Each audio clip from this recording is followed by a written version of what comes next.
Label Radio.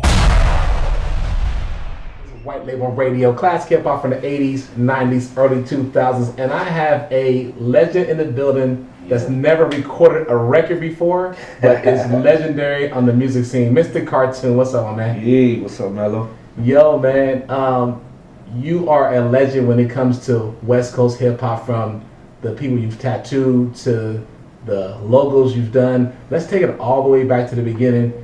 Where are you from? I'm from LA. I grew up in the harbor area of LA. I've lived in Torrance, Northside Redondo, San Pedro. I grew up down there, and with a big love for hip hop, of course. I think KDAY probably started it all off.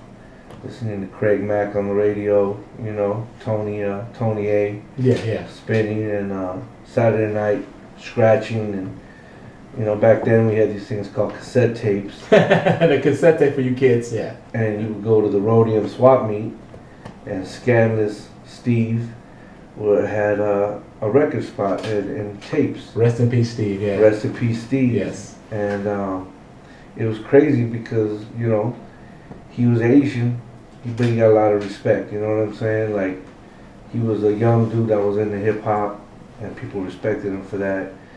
And you would hear these off the wall mixes by Dr. Dre and Eazy. The NWA was just coming out, and they would do these. They didn't even call them mixtapes back then. I don't even think they knew what they were doing other than we could put this tape out real quick. And I used to airbrush T-shirts right behind them, so I would go there and get a box of white tees and 10 by 10 airbrush T-shirts. And man, every break I'll go over there and look who was hanging out at the record spot, and they were playing all that old West Coast hip hop. Yeah. It was new then, but yeah. Just being around it, man, that was the shit to me. Did you know that the scene was going to be as large as it is now, or was it just something you was just having fun doing? I mean, the scene back then I thought was as big as it can get. I had no idea that my artwork would become a part of it so much, but just everyone had to find their place back then. Yeah. Either you were good at breaking, you could DJ, you could do graffiti, you could pop, or you were a gangster. Yeah. And I could draw. So I went towards graffiti. I was like, man, I tried popping and breaking. I love it, but I just couldn't pull it off. You know what I'm saying? Yeah. Those fools, they would get off, and I said, okay, but I can draw, so let me stick to that. And we would have our little crew. We would iron our felt letters on our hoodies, and we would, we thought we were really doing it. And if I look back at those pictures, graffiti was horrible. You know what I'm saying? But at that time, man, we were smashing, because in the harbor area there wasn't a bunch of graffiti writers. Yeah. It was just gang graffiti. So there was only 2 artists that I can remember that stood out as professional graffiti writers, and that was Dream, a Samoan named Dream, rest in peace, SMD, and Green from Carson.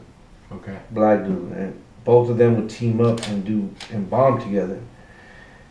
Man, they would get off, and I was trying to do my little thing, and I would trade for little stereo in my car, and I'd do a graffiti piece, in the audio shop. But just trying to be in the scene was enough. Just doing it was enough. There was no street label brands back then. Yeah. There was no we had MTV Raps maybe, or where you pay. What was the one we video jukebox. Video jukebox. Yeah. There was another version of that, but that was it. The radio was supreme. That's where you listen to K-Day, and that was it. And Power 106 was just starting out, but they played like high energy music. Yeah, they play more freestyle. The freestyle stuff, Latin disco. You know what I mean? K-Day was a home for the hip hop. Right. So, as far as when you first started to get into hip hop, as far as being an artist for like logos and tattoos, who was the first artist you worked with? Kid Frost was the first album cover that I did. The East Side Story. My boy Big Chele rest in peace. Used to manage a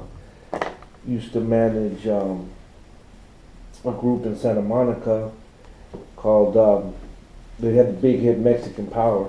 Uh-huh. So it was now you're gonna have to edit this shit with my boys right there. I can't remember their name. I didn't even smoke before this either. You know, a Mexican Power. What do you call them?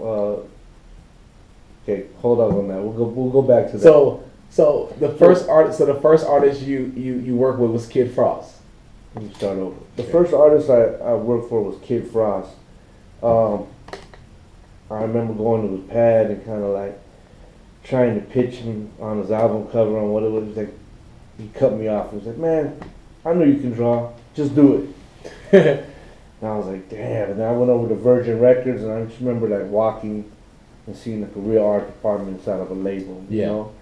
And up to that point, I did a couple projects for other people, but never a major label like that. So I did the whole album cover by hand, turned it in, and bam, you know, it was on a billboard on Sunset Boulevard. How'd that feel? It felt amazing. It felt like I was in the record business somehow. You know what I'm saying? Because back then they used to have these places called record stores. Yeah. And you could go actually buy the shit right there. Yeah. And you walk in and they would blow it up. Or they would take like album covers and put 20 of them on the wall or something, make a collage out of it, you know? And I think just seeing my artwork in there, man, made my heart just like bam, bam, you know? Seeing it completed. And then after that, I got a couple little jobs like High C. Yes. Sitting in the park, like his logo, Tony, not Tony, but yeah, so the High C album cover. That was crazy because those were local rappers. Yes. And to be able to, you know, I already jammed their music. High C was managed by Steve. Yep. Yep. So Steve hooked that one up. And then I found out that Eazy E, we had moved to Norwalk. Yeah. And someone says, "Hey, fool, you know Eazy E lives around the block, man." I go, "Nah, man." And we stalked him. We found out where he lived. And I rolled up on my Suzuki Samurai on Dayton's. And I had a mirrored hood on the car. And I knocked on the door. Two big-ass twin Samoans answered the door. Yeah. "What you want, man?" Oh man, no disrespect, you know, I mean to knock on the door, but is it easy here? I just straight up asked for him, man, you know, and he goes, "Hold on." And Eazy came to the door. Oh, really? And he was like, "What's up, man?" And I go, "I'm an artist, my name is Cartoon, and you know, if you need any album covers, I just did this album cover." I showed him, you know, Kid Frost shit. He goes, "Man, well, let me see some of your artwork." I go, "Look at the hood of my car." And he walked out, looked at the hood of my car, gave me his number, says, "Call me tomorrow." Then from that, he gave me Penthouse Players album cover. Wow. Above the Law, Black Mafia Life, and the MC Ren, Kiss My Black Ass album cover. So, like, all within a year, I did those. Wow. And then did you do his logo as well, too? I would just do little things like t-shirt graphics for him and shit like that. But, you know, he would take me to Jack the Rapper in Atlanta. Oh, you was with him? I was with him when he went to that, yeah. And he took me to like Magic City and shit like that. How was that? That was your first time being outside of LA? Man. Yeah, we had never seen a all black strip club like that. Working. No name back then for that shit. In the 80s, right? It was probably 1990 or 1989. Okay. So it was popping in Atlanta, you know. But I was just happy to be there. I couldn't believe it. And they were introduced. I remember walking through Jack the Rapper, and they had tables, and people were sitting on the tables, and it was going to be like a performance. And there was a discussion introducing the new artist, Mary J. Blige. And they were like promoting her, and I was like, damn. Now I think back on it, you know what I'm saying? It's part of history right there, right? At least witnessing it, you know what I'm saying? And then seeing different groups walking through, and JoJo and KC walking through, and girls just like the Beatles and shit, you know what I'm saying? And it was crazy to see a music convention. I didn't know I'd be going to conventions for the rest of my life after that point, but I was really hyped on being there and seeing how Eazy moved. Yeah. And he was a street dude, and he knew how to act. And he lived in Calabasas. Yeah. So I used to drive up that 110 freeway to the 101 and go to Calabasas. Yeah. It seemed like going to Vegas or some shit to me, And Eazy would roll around a lot of times just by himself, man. And come on, let's go to the mall. It would be the Topanga Mall, but still, he'd be walking around by himself. Eazy E. Easy, man. He was one of the laid back, cool fools that girls would just throw it at him. And that's why I hear a lot of conspiracy theories and So, but did you see the movie? I did see the movie. So, what did you think about Eazy's portrayal in that movie? Personally, I think Eazy was harder than the way that they showed him. It was more gang related. Yeah.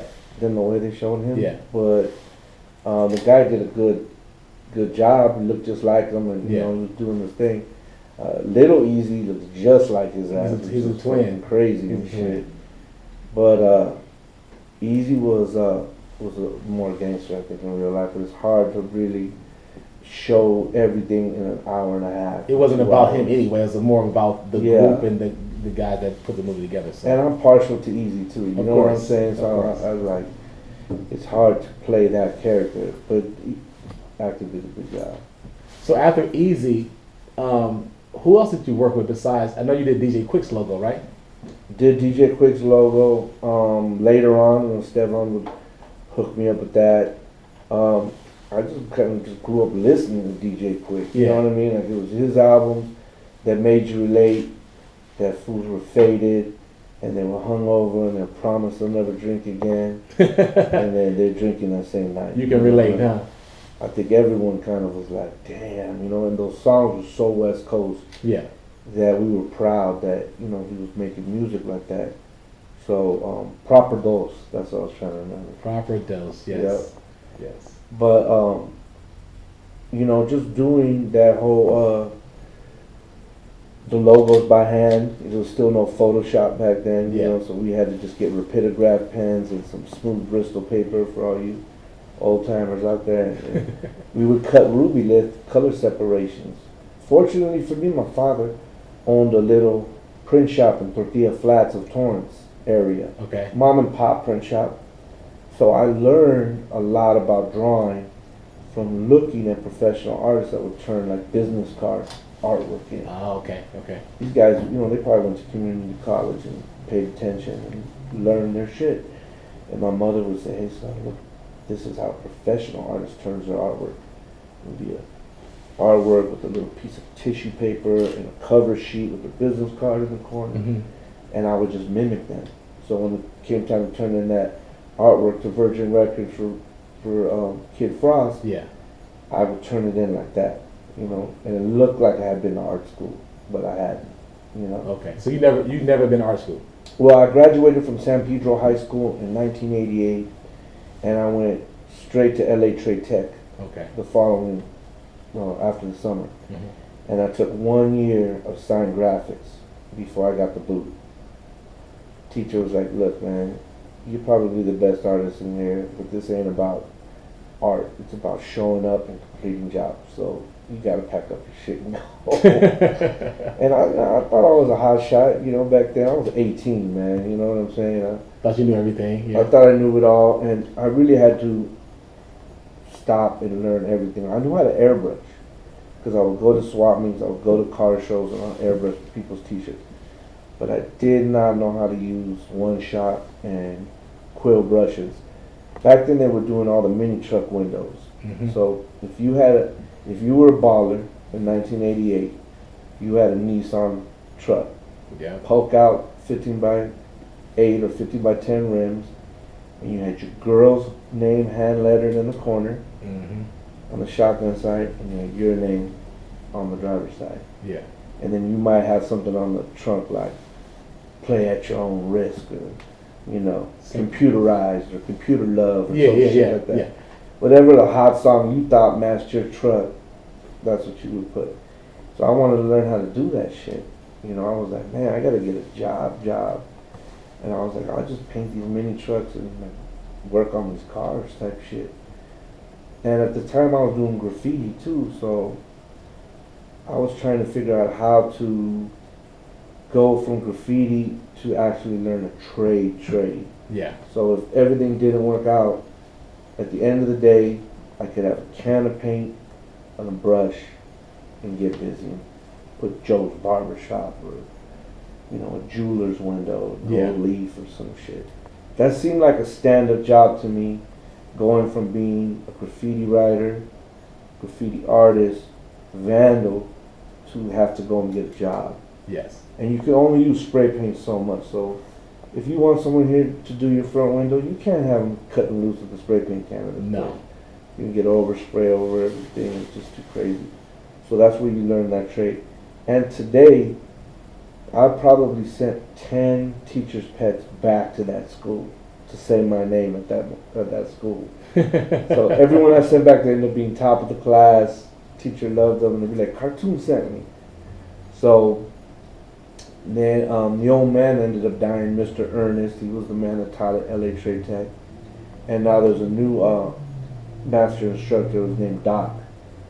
So even his time is almost up. But the class is full of graffiti writers now. Mm-hmm. So now everyone's kind of hip to that shit. Through the internet, through all that now, kids are getting the formula down. To where before, it was me and a handful of other kids that knew that trade. So you paved the way for everybody to kind of do their thing. He was a trailblazer. I mean, it's hard for me. It sounds better coming out of you saying that. You know I'll say it then. You was a trailblazer that. I was fortunate, and I had the timing was just right, and I didn't know it. And that's usually what happens with trailblazers. I mean, of course, you have to have the foresight to be able to do it, but then you have to have the luck of being able to do it. So.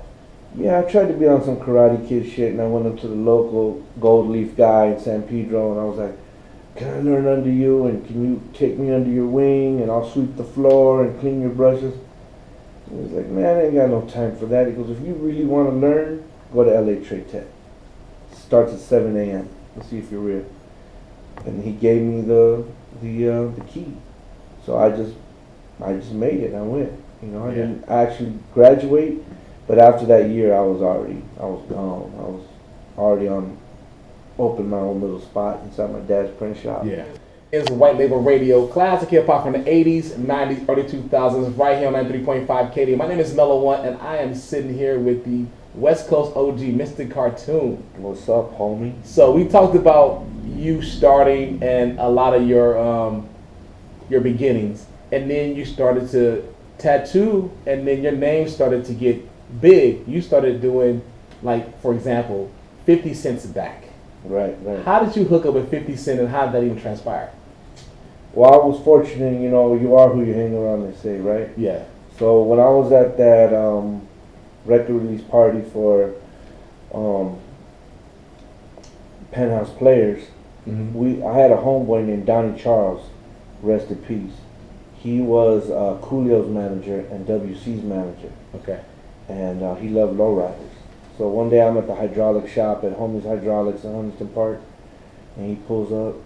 He's like, "You Cartoon?" I go, "That's right." And he goes, "Man, I want to put a mural on my car, and and we have some mutual friends, and I manage Coolio, and we started bullshitting with each other, and I seen him at this record release party, and he goes, "Hey, you're Mexican, I'm going to introduce you to this other Mexican so you have someone to talk to," and introduce me to Esteban and shit. And we were the only two Latinos in the whole party, except maybe some Jewish executives there, but we were kicking in and we were bullshitting with each other, and I go, "What's up, man?" He goes, I told him, "Hey, I'm going to Tokyo next week, you know, for my first time." He goes, "Is that right?" He goes, "I just got back from there. You should go check out this. You should check out." And I was like, damn, like another homie had been to Japan, you know? Yeah. So that tripped me out. And when I finally got to Tokyo, I looked at the places he was talking about. And when I came home, I went to Jack the Rapper. Okay. And when I was there, I seen him. I seen Esteban in Atlanta at Jack the Rapper. And I go, "Here's this motherfucker in Atlanta, you know?" And he goes, "Hey, I'm managing this group, check it out." And he gave me a snippet tape, and it said "Jump Around" on it, House of Pain. Okay. And I was like, damn, this might go somewhere right here, you know? Uh-huh. And sure enough, that fool was managing House of Pain. So Esteban was managing House of Pain? Yeah, road managing. Wow. Oh, okay. Was that 91, 92? 91. Okay. Yeah, right 91, 92, exactly. And that shit just exploded. Really, we didn't know what we were doing. We were just hanging out because we liked art. Yeah. I started doing t-shirt graphics. Someone told me, hey man, you're airbrushing them t-shirts, you're working way too hard. You need to kick back, get a pen, get some good board, and draw a graphic and silkscreen them shits. And I was like, yeah. Because there was nothing to compare to. There was no t-shirt graphic. Yeah. It was just those iron-on fucking, keep on trucking shirts. Yeah. Hot rods and shit. And I started to do I did one that said Compton, and it had the riots on there, Bernie's building, Uh-huh. And I took them to Japan, and I sold a bunch of them, and that kind of got me the spark. And then some Japanese looked at some of my airbrush T-shirts, and they looked at the graphics, and they said, "Hey, how long you been a clothing designer?" I said, "A clothing designer? I like that handle, man." Then I found out I was a clothing designer. I had no idea. And so I just started designing clothes. I seen my homeboy Risk do a clothing company called Third Rail, and it was brand new, and he had a tag and an applique on a hoodie. I remember that. That was ill. You gotta be fucking kidding me. This fool did a tag and embroidery on clothes, and he got a label on his. Man, I could do this shit, because I knew his crazy ass did it. I could do it, Yeah. And that's how I started, man. I just, I didn't know I would design for Levi's and Supreme and the Undefeated and all those brands. I just did it because, man, I wanted to learn. I wanted to do that shit, and it was brand new. So Esteban brought you 50 Cent? He brought me Cypress Hill. Okay. So those were the first platinum recording artists I had ever tattooed. Okay. And from Cypress, he would go on tour with Cypress Hill and House of Pain. And he would call me up, hey, the Goody Mob wants to get a tattoo. I'd be like, what? Fool would bring the Goody Mob over, CeeLo. All of them would come to the shop and shit. I was like, damn, well, we just, everybody, it was a hydraulic shop I tattooed them at, you know what I'm saying? Okay. It wasn't the studio that you had before. No, we didn't have that. So I was straight up working out of a hydraulic shop, muraling lowriders. And I had my little tattoo set up right there. Oh, and they came over, seen the low lows, all that shit. They were like, damn. And so, bam, who's that playing? And who's that looking through my window? Yeah, that's what was on the radio at the time. So they have them fools there. And then he just kept bringing me people, man. He would go on tour, and he would see Nas and be like, "You gotta have cartoon tattoo, you man." You tattooed Nas before? Yeah. Didn't know that. Yeah. Wow. Put Godson down his arm. I put his mom's name right here. Tattooed him a couple times. Who is the biggest celebrity you've tattooed? Wow. Probably Eminem. Eminem? Yeah, doing all his tattoos, doing his daughter's portrait and doing the mushroom and the proof on him, the D12. And just being on tour with him and shit. And so I went on tour with him and 50 to Europe when Cypress Hill, of course, was on the tour. And I kind of seen that roadie life, I seen that life on the road. And I would mimic that. I would go to Japan and I would do tattoo tours. And I would go to each city and I would go to press. I would make snipes. Nice. I would do all that shit for my tattoos, Yeah. And, I just did that shit for years, man. Just coming back and forth and living in Japan and soaking up there. They do not play with West Coast hip hop. Yeah, they love it. Yokohama is considered Long Beach and Shibuya is Manhattan. Is it really? Yeah.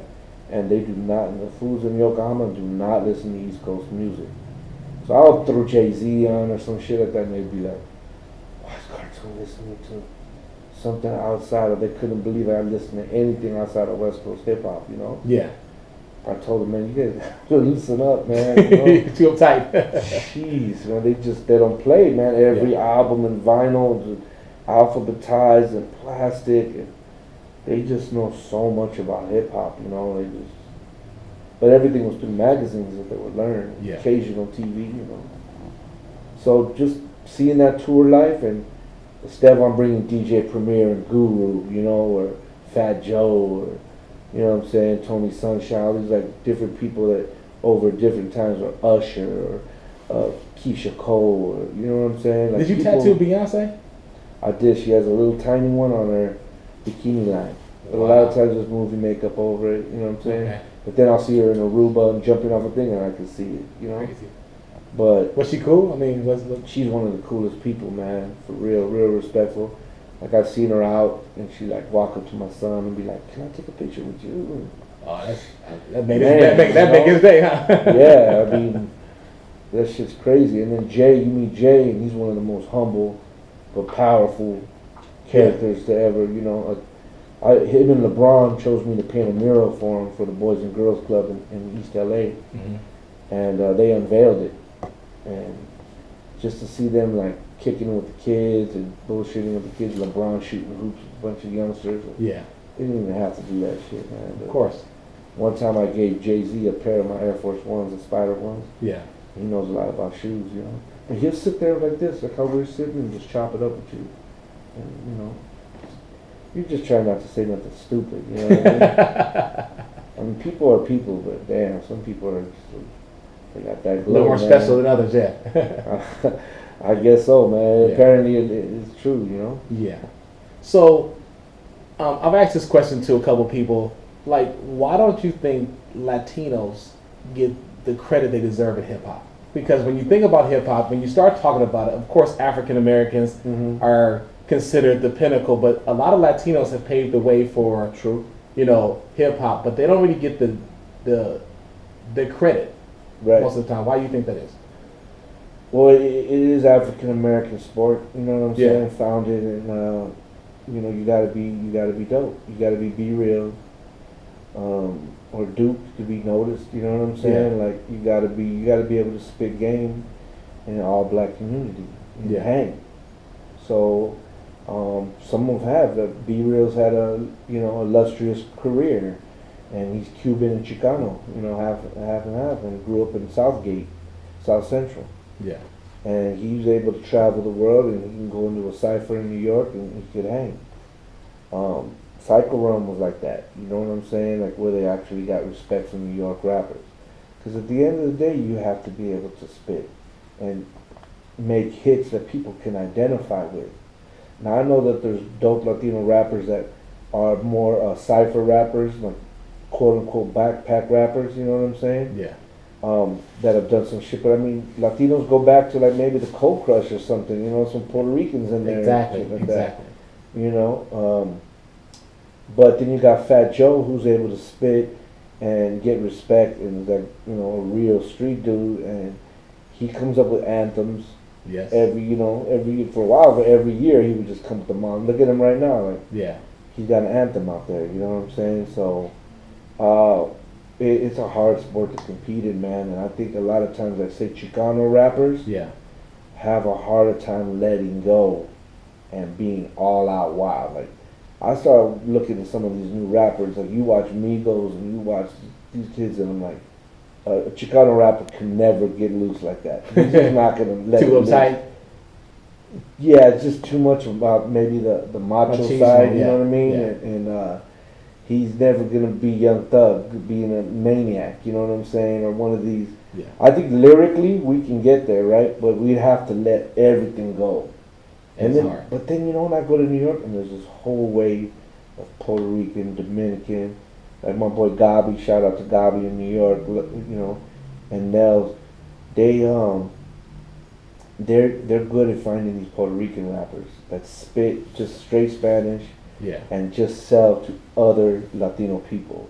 They, you know, they rarely cross over, but they smash just in their own communities. Yeah.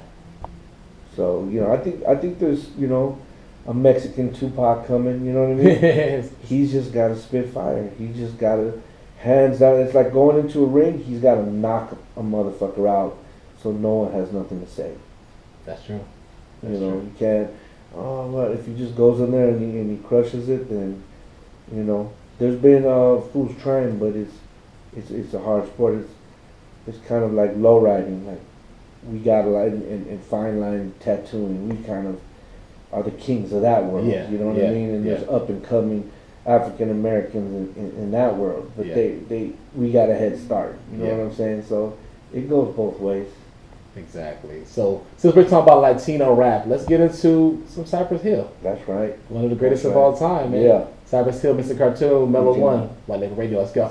This is White Label Radio, classic hip hop from the 80s, 90s, early 2000s. My name is Mellow One, and make sure you follow us at White Label Radio, Instagram, Facebook, and Twitter. And we're still sitting down with the legend, Mr. Cartoon. He's in the building. Yeah. What up? And we talked about the past.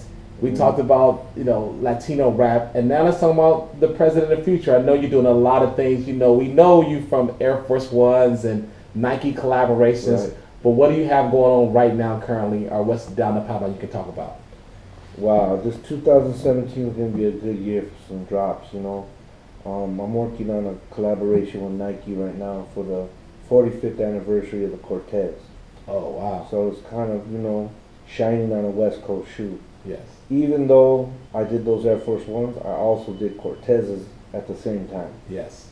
I'd say, but at the time, hard to get more fame than an Air Force One. That outshined the Cortez, yes. Yeah. But now I think it's definitely more acceptable and more people are open-minded because it's been so long, you know what I'm saying? To see that shoe, 45 years old, where it started, if you look back at the old pictures, it's crazy.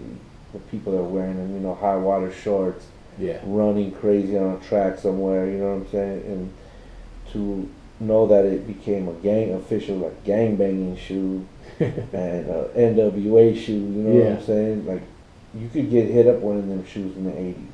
Definitely. And then the 90s, they kind of wasn't as crazy, but, well, maybe it was more crazy in the 90s now that I think of it. The 90s were crazy for the Cortez, and then I think the 2000s cooled off, you know what I'm saying? And now, all those people are gone. Like, the new youngsters, they don't identify that shoe with violence. No. They just look at it as like, that's a sporty looking shoe. Oh, that's an old school shoe. I'm going to wear it. My dad used to wear those, Yeah, yeah. Man.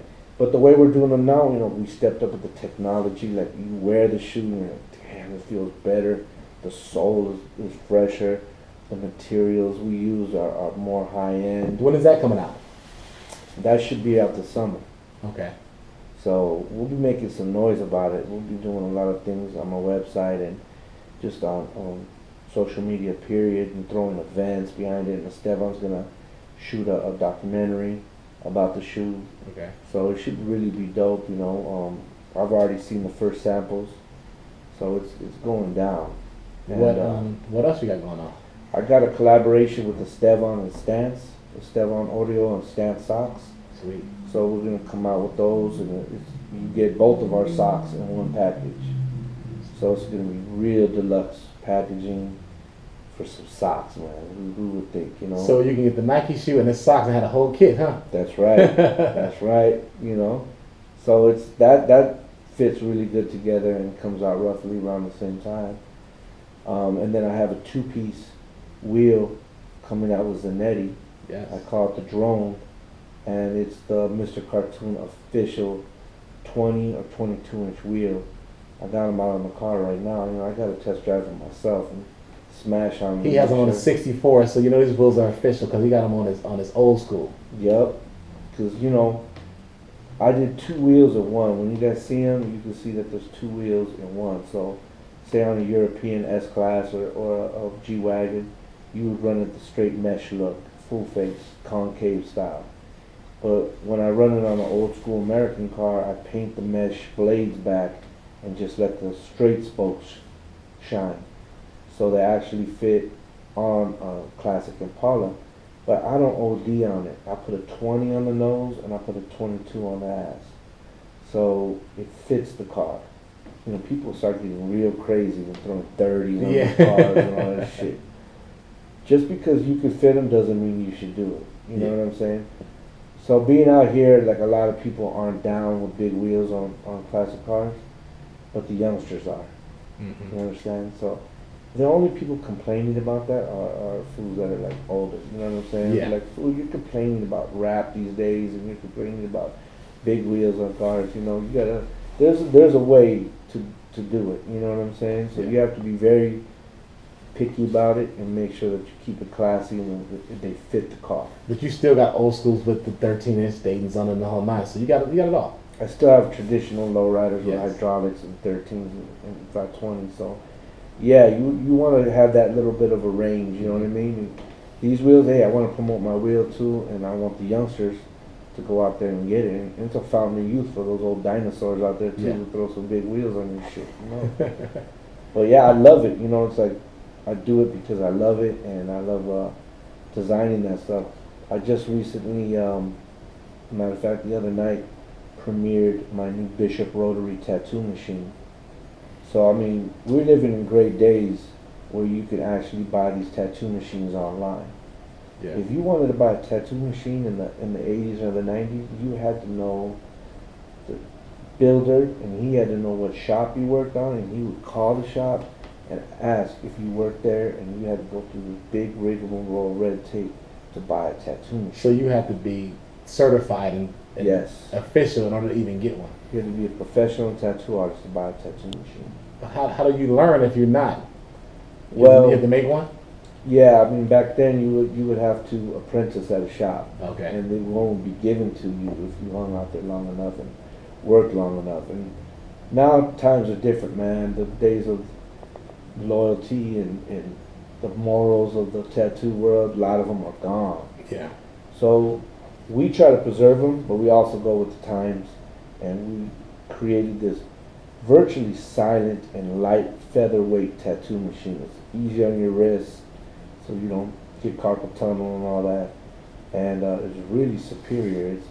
It's a tattoo machine that's like a prison tattoo machine that's on steroids, that's supercharged. So that's coming out. People could actually get their hands on that, and it's just crazy collab that they could actually go and get that type of stuff so easy now. That's crazy. That's dope. That's dope. You know? So, with all the things you've done and the things you're doing now, do you still love it? I do. I still feel like I'm in a competition. Like I feel like a young rider getting up on the wall. You know what I'm saying? Every day I do it, and every day I want to smash. You know what I'm saying? Harder than the next, and I feel that I do it because I know my peers are watching. Yeah. So you don't ever. Sometimes, you know, you slip a little bit, but you don't want to fall off. You know what I mean? You definitely don't want to fall off. How do you stay relevant over here? By not staying relevant, by being you and doing you, and making sure that your quality is high, and always be smashing on new shit and thinking about those youngsters are on your tail. You know, you gotta kill them. You gotta be with it these days, Yeah. especially with the internet. And, Yeah. as far as a time of young tattooers coming up, whew, it's stupid out there. These youngsters are crazy talented, and some of them are going to fucking Art Center and Otis Parsons, and man, they used to look at that as cheating back in the day because you know, artists were looked down upon in tattooing. Yeah. It was more like being a plumber. You know, like these were guys that hung out at the Pike and tattooed sailors and bikers and gangsters. It wasn't a high fashion statement of like jewelry, you know. All that's changed now, and celebrities are getting covered. You know, my lawyer is a full back piece. You know what I'm Yeah. saying? Like, doctors and shit, dentists, sleeve down. You wouldn't believe it. But it's beautiful, man. I think it's beautiful, and you know, I'm all about the old school, man.